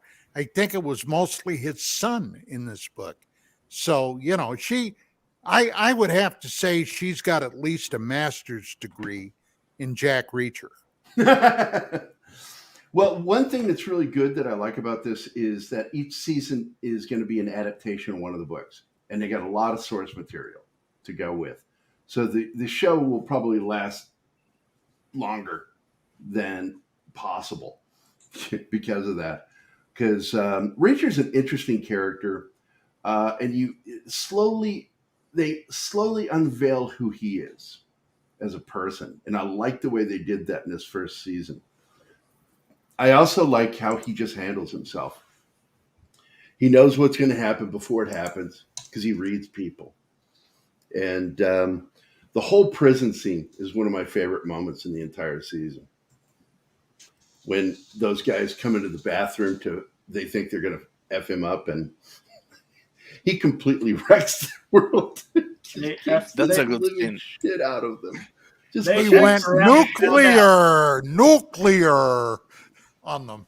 Yep. Nuclear. That's a good scene, but however, I like more the scene in the cafeteria when he slaps the guy who's trash talking the girl. Oh yeah. You see how Richard he shifts his position and looks him with anticipation of I know where you're going. Do it, and then thunder slap him. He doesn't punch him. He bitch slaps him, and I just fucking love that. The entire show is great. My only beef, I'm just going to get to it, is in the final episode.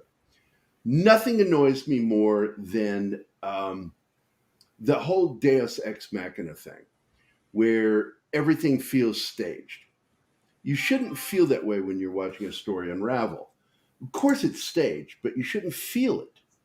And when you see the three main characters have to fight all their three bosses, it's like a video game.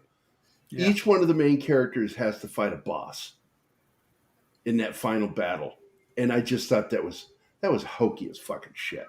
That annoyed the crap out of me. And then I made fun of the last, after they beat their bosses, and of course, Reacher's the last one. Everybody's gotten out. The place is on fire. Staying there too long, everybody's going to die. Will Reacher make it out? And the door explodes and he comes walking out. Just too, and not even a really exciting cinematic way. It was just like, it was too Hollywood for me, and it just bugged me. That I wish they had been a little more realistic in the final battle. I mean, that character, the FBI agent Picard, shows up at that exact moment for his big boss fight with the detective. Oh my God. That just annoyed the shit out of me. It really did.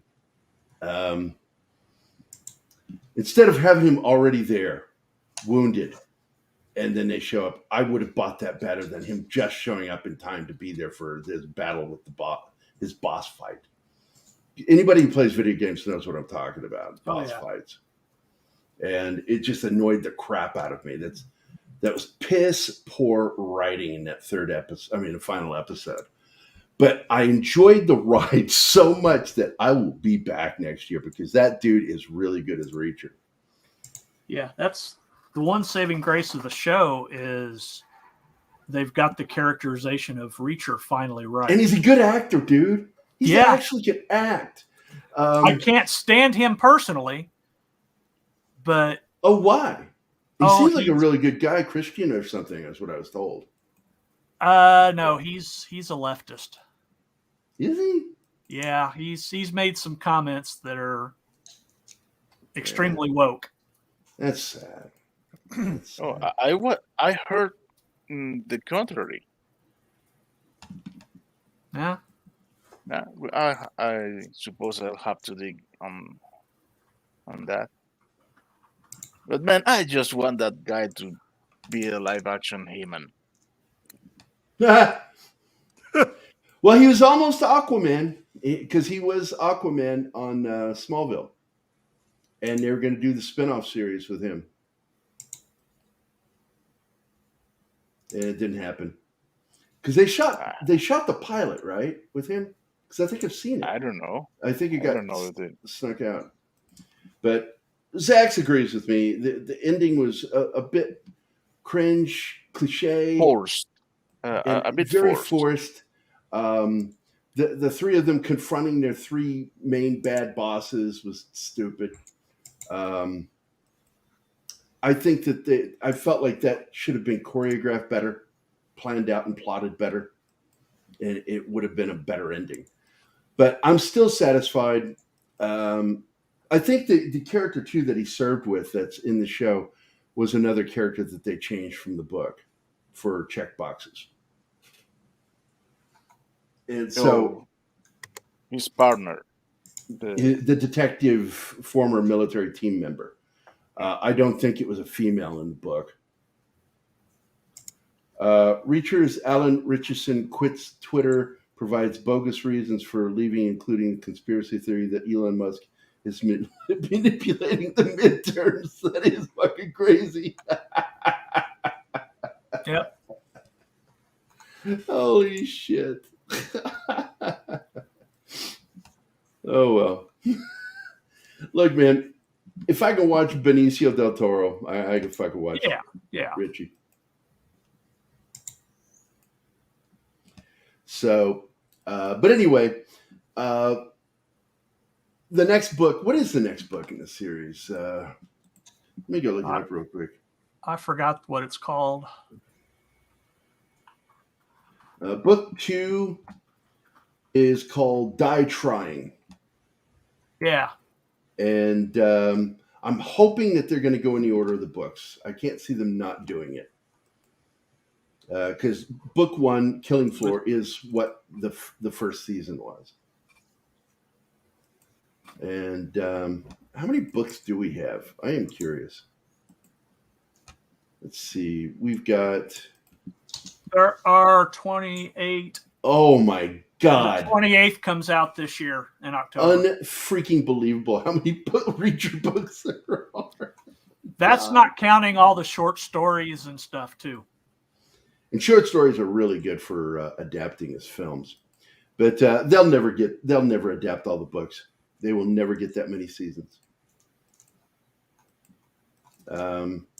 Hopefully they'll get, anywhere between 5 and 10 seasons out of this. So, but I don't know. We'll see. Season 2, have we gotten word yet when season 2 is coming out? I don't know. I'm looking now.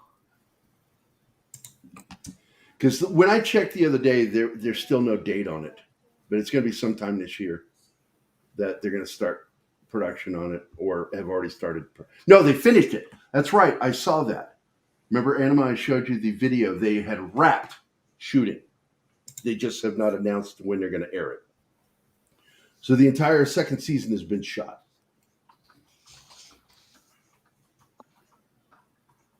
And there was a really funny video of him going, wanting to start the season. He says, "We need to start the season. We need to start it big." So he says, he's got the clackboard, clicks it, and he goes, "That's just not big enough. Can we get a bigger clackboard?" And he got a bigger one. And then they got one that was even bigger. And then finally they had the one that was almost like it was as tall as his trailer. And it'd stand up on some steps to lift it up and shut it. It was funny. I'm looking forward to that. We're going to eventually get an announcement for the show, and we'll find out. Yeah, the only thing that's been mentioned is it's supposed to come out this year.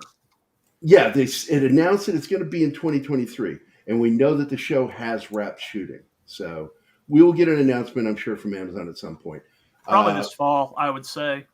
Now, next week, we're going to be doing Skull Island, the animated series on Netflix. We got, they dropped 8 episodes, and I'm sure that the finale of the 8 episodes is a mid-season finale because there's so much more that needs to be told. But very good show.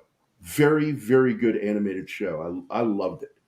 And then, of course, we're also going to talk about season 4, the final season of Jack Ryan.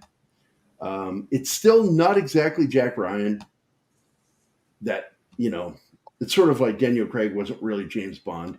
This really isn't Jack Ryan, but I'm enjoying this last season, the first season. The second season was crap. It had all kinds of problems. But they changed up showrunners, and third season was really good. And fourth season started off with a bang. And Gerry, I got to ask you a question, dude. Yeah, man. Sean Connery was, in my opinion, the epitome of James Bond. Yep. Connery was the end-all be-all. But Daniel Craig, in my humble opinion, was second best. And you said he wasn't. I won't really know. Bond? I won't argue with that, because when he did the first 2 films, I liked him. Daniel Craig was really good in Casino Royale and Quantum of Solace, which is the finale of the opening story of Casino Royale. They go together. And I love them. After that, I didn't like it because I didn't like the stories. I didn't like the way they were written. Good God, Skyfall was ridiculous with its plot. I haven't seen that one. I dropped out. It's like, wait a minute. You knew where that train was going to be at that exact fucking second to make it crash through to kill Bond. Fuck you. Nobody would know that. 2, all this fucking technical planning you went through, the hoops you made everybody go through, all so you can have a shootout in a courtroom. No, it was dumb. I fucking hated that. Well, that's the writing. It's not Craig. That's my problem. I also don't like his interpretation of Bond at that point. He's very woke in real life, and he was pushing that into the Bond character, and I didn't like it. I would spot it every once in a while. Don't get me wrong. He still had some great moments, and he does some great action scenes.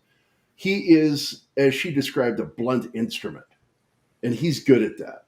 And I like that he did all of his own stunts. Well, most of them. Yeah, the Skyfall story was just terrible.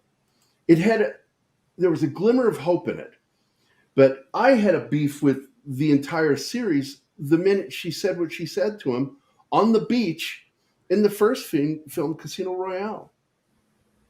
He just got his 00, and she's talking to him like he's a relic. She's talking to the other Irishman. Yeah. That played Bond, not this Bond. That was really a weird line. It's like, why is she talking to him like he's a relic of an old system? This guy just got his 00. Just. I was just like weirded out by that line.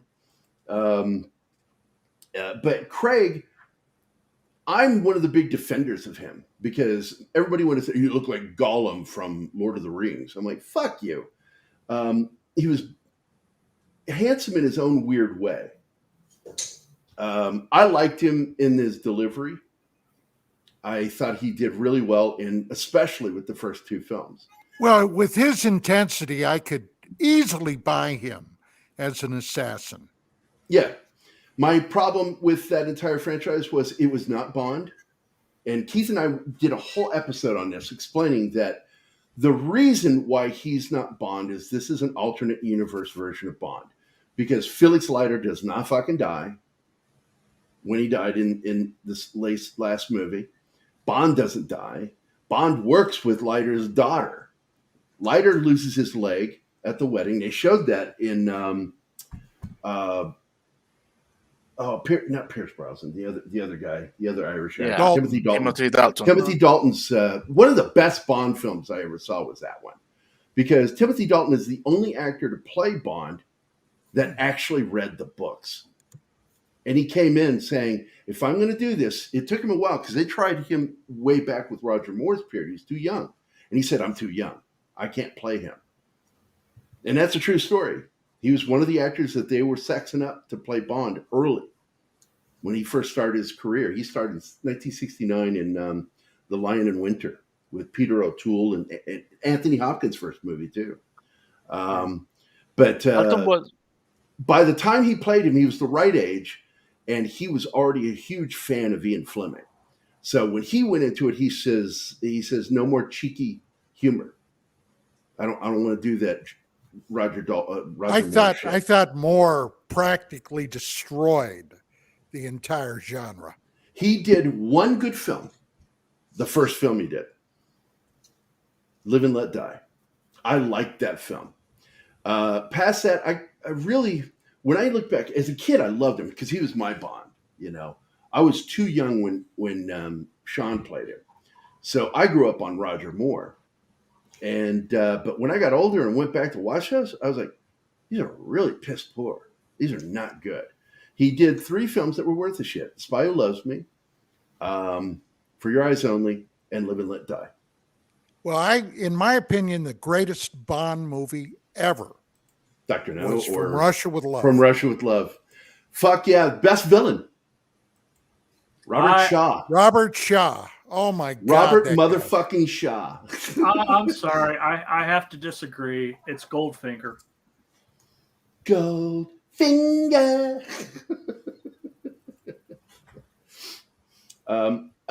Ironically, the actor who plays Goldfinger in that film, his German accent was so thick, they had to redub him with another actor. Yeah. Because they couldn't understand a fucking thing he said in English. Shit, seriously, that's what they said. We don't know what he just said. People were only doing their lines because they knew the cues to respond to him. But it does have one of the great lines in there. And we had the James Bond Film Festival at the University of Illinois, and I was working for the radio station. And I did the Sean Connery ad. And it was like, and the line was, now that you got that laser pointed at my willy, I suppose you expect me to talk. No, Mr. Bond, I expect you to be at the Bruin View. I wrote wrote that. They were like, "This is shit's good," and that's when they hired me. They're like, "We want to hire you to do all of our ads." Now that you got that laser pointed at my welly. But I got to tell you, man, Sean Connery. Oddly, is not my number one. He's my number two. Number one is Timothy Dalton. Number two is Sean Connery. Number three is Daniel Craig. Number four is Pierce Brosnan. Number five is that Aussie fuckhead. George Lazenby. George Lazenby. And last is Roger Moore. Even though three of his films, I think, are classic films. I just never really, I didn't like him. And I got to be honest, when you go back to the origins of the look and the description of Bond, Hoagie Carmichael is who Bond is supposed to look like, with a longer face. Good looking, but not rugged, handsome. So when they talked about how Henry Cavill was up for the part and knocked it out of the park with his test, but didn't get it because it went to Daniel Craig instead, and that he was still in the running. He's too old. They need somebody that's not 40 yet to play him, because you need that decade. You want to plan out a decade of films. So you don't want somebody ending up what Roger Moore did, where he's playing him 2 films older than he should have been in. Octopussy and View to a Kill. He shouldn't have been in either of those films. And I don't like Octopussy. I thought it was a stupid name. Yeah. I'm not a big fan of Ian Fleming's playful, cheeky humor with the names of girls like Pussy Galore. That led to a good one, too. Mac did that one, Don. You'd like that one. We were doing an animated thing, and Christopher Walken is doing an interview with Sean Connery, and he says, "You once played James Bond." He goes, "Yes, I've seen Pussy Galore." That was Mac's humor. I fucking laughed when he said it. I've seen Pussy Galore. It's time for wrap the show, man. I know. I was looking at the time. All right, guys. We'll see you in a few hours for TGIF. Going to be talking about some interesting stuff this afternoon, and even more. And I probably will talk a little more, and I might even show the trailer to one of my buddy's films, Gerry's films. It was a big hit, and sold immediately to Netflix. When they saw the trailer, they bought it, and so it went to Netflix. And it was like, I forget the name, it was something Speed, and it is a crazy chase movie. And Gerry produced that. It was a fun film. I love that guy. I'm going to miss him. But anyway, I'll see you guys this afternoon. Don, thanks for dropping in and talking about From. I guess we'll see you on this show in about a year. Yeah, maybe. Hey, by the way, I hope everybody has a fantastic 4th of July. Be safe. Be safe. Thanks, Don. Anima, thanks for being here, sweetheart. Dust Wolfen, I love you, buddy. The hell? I don't know. Is John here? John moved. It's not an avatar. He moved. I hope you never are bothered by this stuff, because it's so much fun to tease you.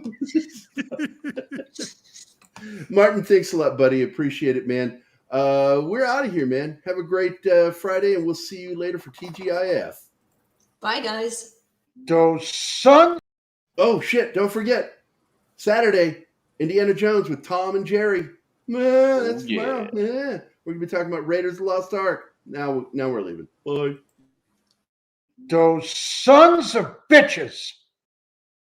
Ma, I'm doing a show.